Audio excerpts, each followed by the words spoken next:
In this video, I will be discussing our cutting tool dies. Now, this die right here, these are ideal, the cutting tool dies are ideal for leather workers, for thick material. I have in my machine and I'd like to demonstrate the cutting tool die. Now, this die is not good for, say, fabric, for denim, for thinner materials. We do have an option for those of you working with thin materials, and that is our hole punch die. That is right here. This hole punch die is the ideal die for fabric, for punching a hole in denim, things of that sort, the thinner materials. The hole punch die will work for you. But for those working with leather or thicker materials who need that clean cut hole in their leather, the cutting tool dies really are ideal for that. So I have here before me our cutting tool dies. Now we have various sizes available from 3mm, which 3mm I would say would be an ideal size for rivet post, for double cap rivets, things of that sort. 3mm would be the ideal size for that. And we also have the larger sizes, which those of you who are trying to set grommets that are not self-piercing through thicker materials know that it's really important to get that clean cut hole. So the larger cutting tool dies really are nice for those trying to set grommets in leather.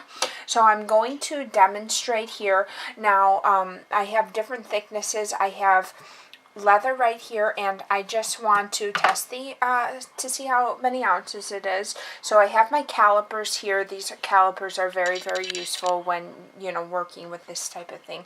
So what I'm going to do is I have it in millimeters here, and it is just over 2 millimeters. So this piece of leather right here is just over 5 ounces. So I'm going to punch a hole through the 5-ounce leather. I have my cutting tool die in my machine.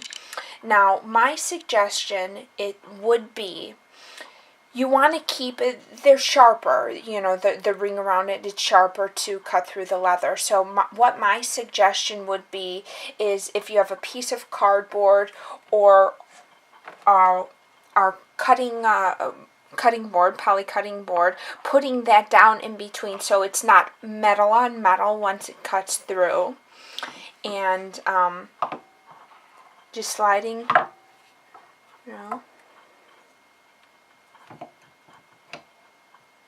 And then definitely you want to use more force with the thicker materials. You want to use a little bit more force. So hold the front of your machine, press down.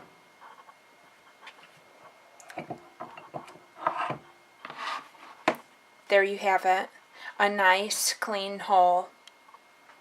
And another tip we have is, now you will need to clean out your top die every time you're using this. So we have awls here, and what you can do is just take your awl and kind of push your piece through. There you go. You have that.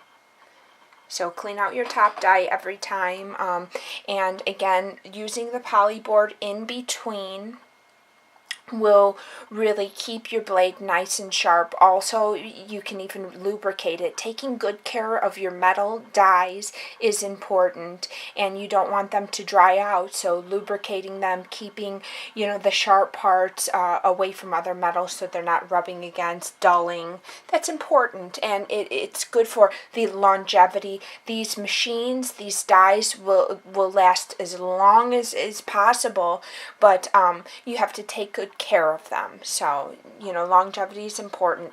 Right here, I have this is about 2.5 ounces of faux leather. So I'm also going to demonstrate that.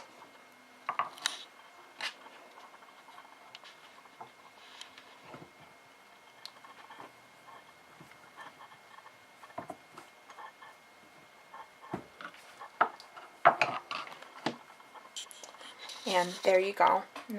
Another nice clean hole.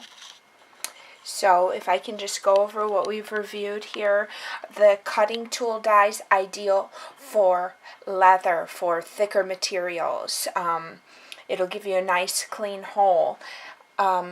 If you're working with denim, with fabric, you do not want to use the cutting tool dies. We have hole punches for that. These dies are not ideal for thinner materials. They're not going to give you that nice clean cut. So you can find the machine, all of the dies we have available at minkesmargot.com. Thank you for watching.